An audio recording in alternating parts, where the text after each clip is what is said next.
ताई मां वो क्या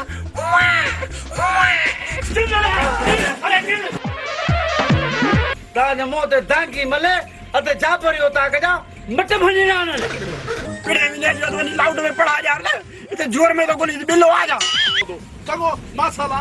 ठीक है अदूगा आगा कारी कमने सच्चो ही सही सच्चो गस्टन वाला साईं अरे किरी न पाई त कर गो भजी पाई त पो अभी छोटा समझायो मां नंढो बार ना ना ना फकीर से धक्कन जो पक्कुआ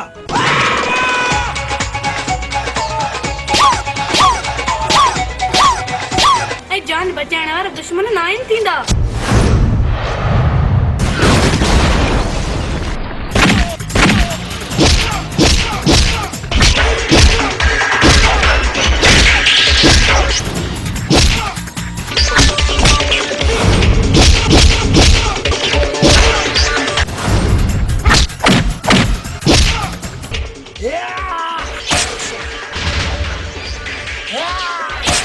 सिकंदर जे हूंदे कंहिं बि प्रोटोकॉल जी ज़रूरत न आहे इंस्पेक्टर हा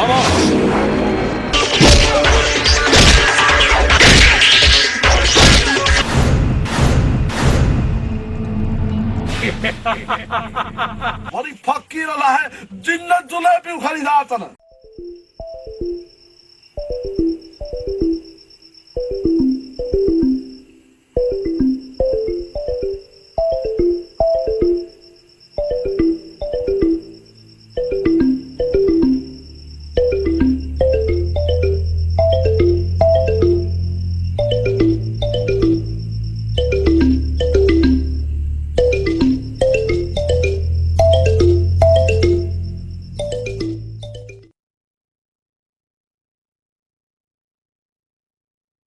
अलमदीना केमिकल शॉप हिते खुलियल hand wash dish wash Harpic bleach phenyl Surf ऐं स्वीप दस्तियाब आहिनि हैंड वॉश 120 रुपया किलो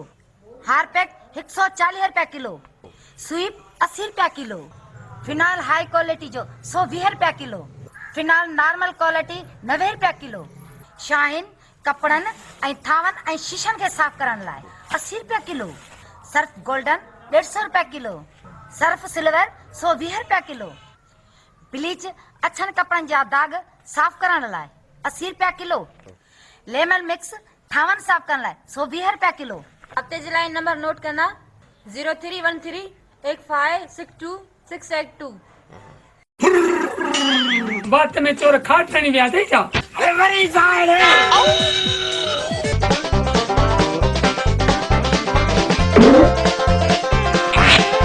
आशिक मजबूरा हलाए वनी डाटा ठपरायूं हे को रस्तो पिढ़े ठहराए वठा साइकिल पंचर थी पई सोना व्हाट इज योर नेम नाना मेरा बड़ी नाकामी इंस्पेक्टर अली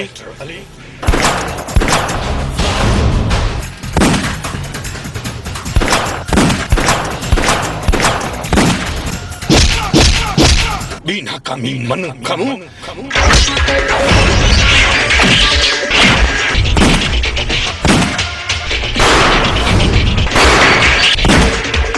नाकामी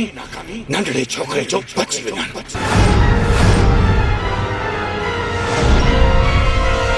हाँ नाना मेरा बे जहाँ करे थी बड़को अम्मा उते वनी थी करे डड़को आज ही इंस्पेक्टर अली अलिया जो गुलाम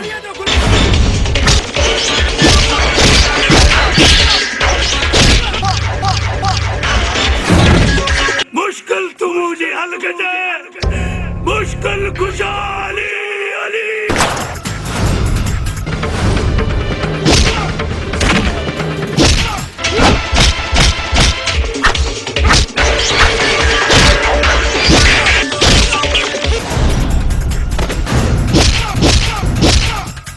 मानू मारन को 100 लोग कमा छा गऊ